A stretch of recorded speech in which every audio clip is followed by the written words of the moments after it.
I am a reformed marketer, and I now work in international development. In October, I spent some time in the Democratic Republic of Congo, which is the largest country in Africa. In fact, it's as large as Western Europe, but it only has 300 miles of paved roads. The DRC is a dangerous place. In the past 10 years, 5 million people have died due to a war in the East. But war isn't the only reason that life is difficult in the DRC. There are many health issues as well.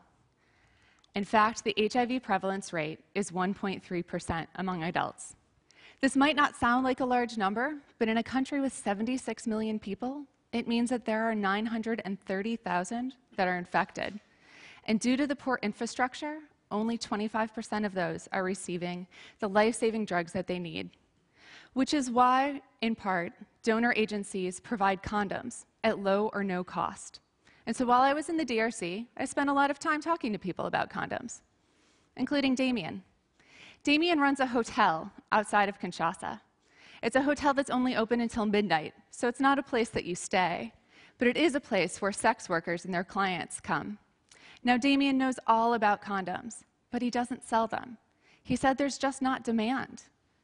It's not surprising, because only 3% of people in the DRC use condoms.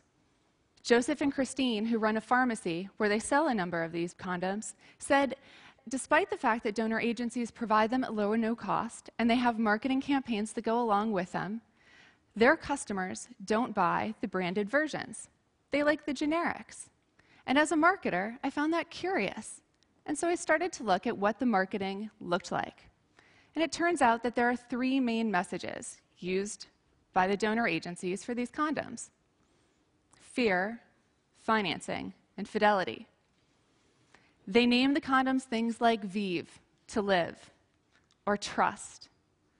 They package it with the red ribbon that reminds us of HIV, put it in boxes that remind you who paid for them, show pictures of your wife or husband and tell you to protect them or to act prudently. Now, these are not the kinds of things that someone is thinking about just before they go get a condom. What is it that you think about just before you get a condom? Sex. And the private companies that sell condoms in these places, they understand this. Their marketing is slightly different. The name might not be much different, but the imagery sure is. Some brands are aspirational. And certainly, the packaging is incredibly provocative. And this made me think that perhaps the donor agencies had just missed out on a key aspect of marketing: understanding who is the audience. And for donor agencies, unfortunately, the audience tends to be people that aren't even in the country they're working. It's people back home, people that support their work, people like these. But if what we're really trying to do is stop the spread of HIV, we need to think about the customer, the people whose behavior needs to change, the couples, the young women, the young men, whose lives depend on it. And so the lesson is this: it doesn't really matter what you're selling.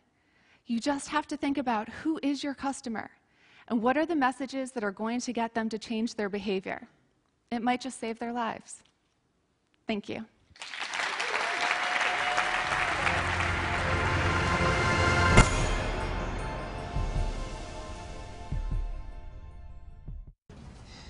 What's the holdup? He's looking for his dongle. We need a dongle. Yes, we need a dongle. Brandon usually brings the dongle. Susan, do you have a dongle? No, I didn't bring my dongle. Having a little dongle issue.